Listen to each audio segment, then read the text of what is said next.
आपल्याशी शेतकरी नेते रविकांत तुपकरजी जोडले गेलेले आहेत।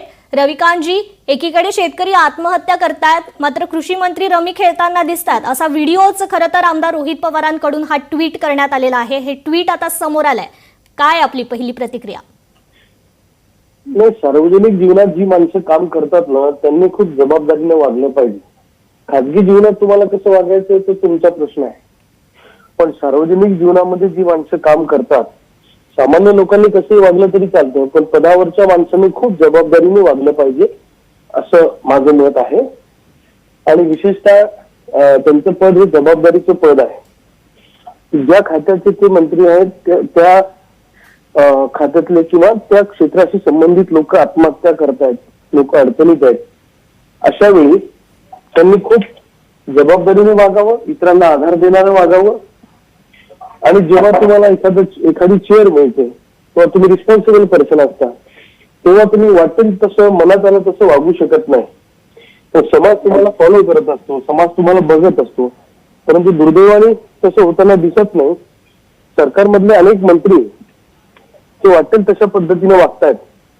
विधान भवनातली हाणामारी काय असेल किंवा इतर गोष्टी असतील, म्हणजे यांना भानच नाही की सत्तेत आपण आहोत आणि सत्तेत असताना आपण किती जबाबदारीने वागलं पाहिजे। त्यामुळे या लोकांनी भान ठेवावं असं आमचं मत आहे।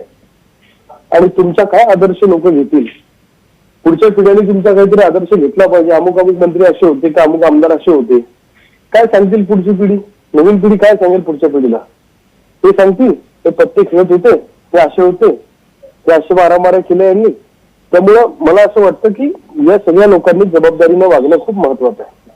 जी रविकांतजी, खरं तर शेतकऱ्यांच्या इतक्या समस्या आहेत, खरं तर म्हणजे आत्महत्येचा तर प्रश्न आहेच, परंतु अनेक ठिकाणी अजूनही पाऊस हवा तितका पडलेला नाहीये, शेतकऱ्यांची पिकं अक्षरशः त्यामुळे वाळून चालली आहेत।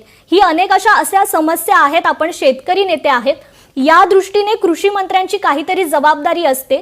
त्या जबाबदारीपासून मात्र हा आता व्हिडिओ खरं तर ट्विट करण्यात आल्यापासून असं समजतंय की त्यांना नक्की जाणीव आहे की नाही, हा प्रश्न उपस्थित होतोय। बरोबर आहे। आता सोयाबीनवर हुमणी आळी पडली, तर त्या हुमणी आळीचे पंचनामे करून शेतकऱ्यांना नुकसान भरपाई देणं अत्यंत आवश्यक आहे। दुसऱ्या बाजूला अनेक ठिकाणी सोयाबीनचं बियाणं निघालेलं नाही, कपाशीचं बियाणं निघालेलं नाही, अनेक ठिकाणी दुबार तिबार पेरणी करावी लागली, शेतकऱ्यांना कंपन्यांकडून फसवण्यात आलेलं आहे। अशा परिस्थितीमध्ये तिचा आधार देणं खूप महत्वाचं आहे त्या शेतकऱ्यांना। कंपन्यांचं आणि सरकारचं साठलोटा असल्यामुळे कंपन्या मुजोर पद्धतीने वागतात। पीक विमा सुद्धा यावर्षी शेतकऱ्यांना मिळेल का नाही अशी शंका आहे। या सगळ्या पार्श्वभूमीवर शेतकऱ्यांना मदत करण्यासाठी कृषी मंत्र्यांनी नक्कीच तुमचा मुद्दा आम्हाला लक्षात आला रविकांतजी, धन्यवाद, तुम्ही आमच्याशी संवाद साधलात।